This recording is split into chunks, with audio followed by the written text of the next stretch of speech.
नमस्कार समस्त को एक नुआ वीडियो को शुभेच्छा।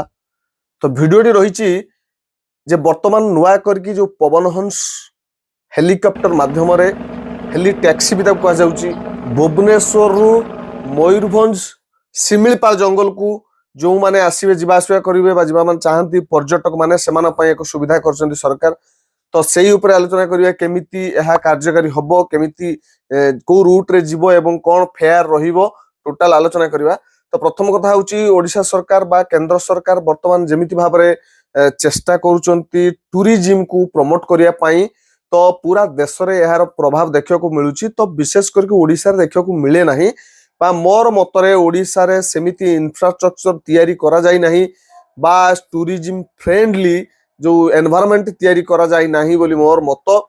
सेहिति पई हमर पवित्र पीठस्थल मानकरे जोठी कि मंदिर हो बा अन्य कोठी साइड रे पार्श्व जो बसुथबा दुकानी माने होंतु बा ऑटो टैक्सी होंतु एमान सबु खूब सहज रे पर्यटक मानकु हैरान हरकत करंती एवं पैसा अधिका करके जे नै हबो समस्त नुहंती किंतु किछि व्यक्ति करंती या द्वारा हम बाहर को एक खराब इमेज तयारी हुए।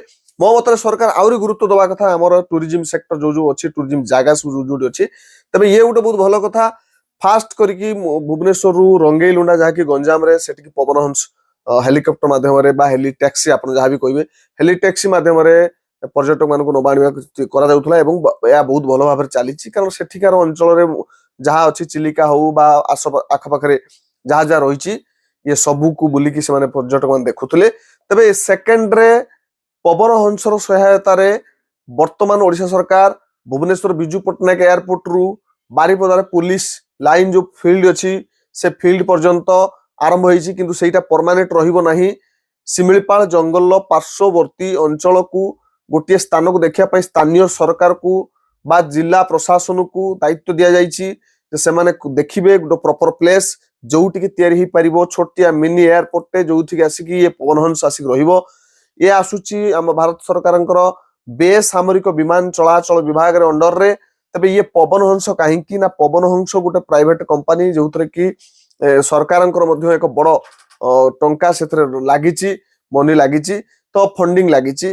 तो सही अनुजाई सरकार यार दायित्व को नहीं जो जोटी भी ए प्रकार कार्य आरंभ होची आपण देखंतु जति बड़ बड़ जागा सब अछि शैव पीठ अछि सब पहाड़ ऊपर हेची से सबु जागा को वैष्णो देवी हो किंबा आउ जो जोटी की पवन हंसर व्यवस्था मध्य करा जायछि तबे सक्सेसफुली या चलीची।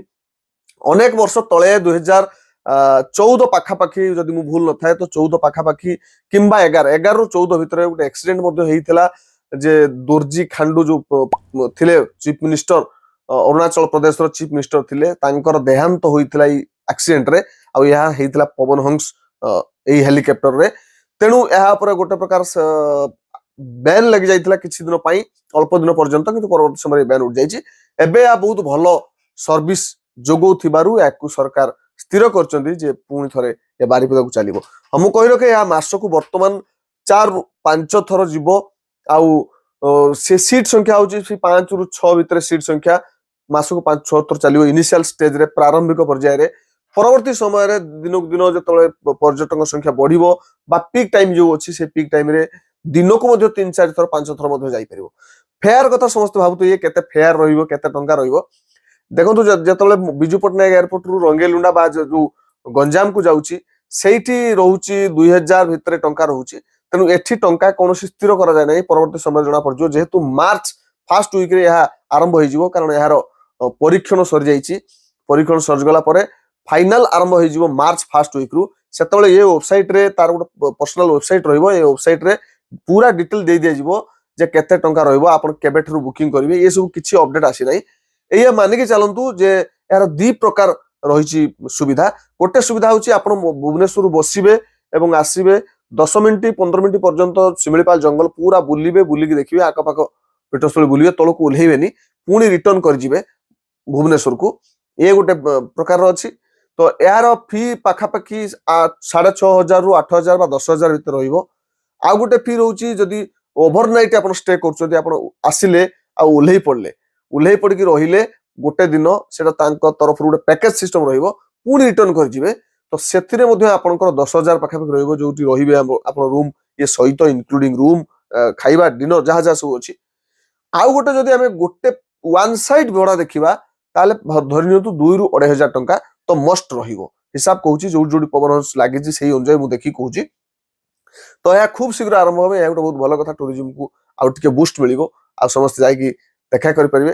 ଯୋଉମାନେ ଇଣ୍ଟରେଷ୍ଟେଡ ଅଛନ୍ତି ସେମାନେ ବୁକିଂ ହବା ଆରମ୍ଭ ହବା ମାତ୍ରେ ତାର ଡିଟେଲ୍ସ ଜାଣିନେବେ। ଯଦି ଆଉ ଅଧିକ କିଛି ଜାଣିବାକୁ ଚାହିଁବେ ତାହେଲେ ମତେ କମେଣ୍ଟ କଲେ, ମୁଁ ପରବର୍ତ୍ତୀ ସମୟରେ ଯେତେବେଳେ ଏହା ଫୁଲ ଫ୍ଲେଜ କାମ ଆରମ୍ଭ ହେଇଯିବ ଏବଂ ସେ ଗତି କରିବାକୁ ଲାଗିବ ଷ୍ଟାର୍ଟ ହେଇଯିବ ସେତେବେଳେ ମୁଁ ତାର ଡିଟେଲ ଦେଇଦେବି କେତେ ଆକ୍ଚୁଆଲି ଟିକେଟ କେତେ ଫେୟାର ରହୁଛି, କେତେ ସମୟ ଲାଗୁଛି। ହଁ ସମୟ କହିଲେ ତ 40 ରୁ 45 ମିନିଟ୍ ବା 60 ମିନିଟ୍ ବା ଘଣ୍ଟାଏ ଏଇ ଭିତରେ ତ ସମୟ ରହିବ। ଏମିତିକି ଆମେ ଟ୍ରେନରେ କି ବସରେ ଗଲେ 4 ରୁ 5 ଘଣ୍ଟା ସମୟ ଲାଗି ଯାଉଛି, କିନ୍ତୁ ଏଇଥିରେ 40 ରୁ 45 ମିନିଟ୍ ଭିତରେ ଆମେ ଆସି ପହଞ୍ଚିବା ବାଇ ଏୟାରରେ। ଆଶା କରୁଛି ଆପଣମାନଙ୍କୁ ସମସ୍ତଙ୍କୁ ଭିଡ଼ିଓ ଭଲ ଲାଗିଥିବ, ଯେହେତୁ ଗୋଟେ ଇନଫର୍ମେଟିଭ ଭିଡ଼ିଓ ଥିଲା। ଧନ୍ୟବାଦ ସମସ୍ତଙ୍କୁ ଦେଖିଥିବାରୁ। ଆଉ ଭଲ ଲାଗିଥିଲେ ଲାଇକ୍ କରିବେ, ଅନ୍ୟମାନଙ୍କୁ ସେୟାର କରିଦେବେ, ଜ୍ଞାନ ବାଣ୍ଟିଲେ ବଢେ।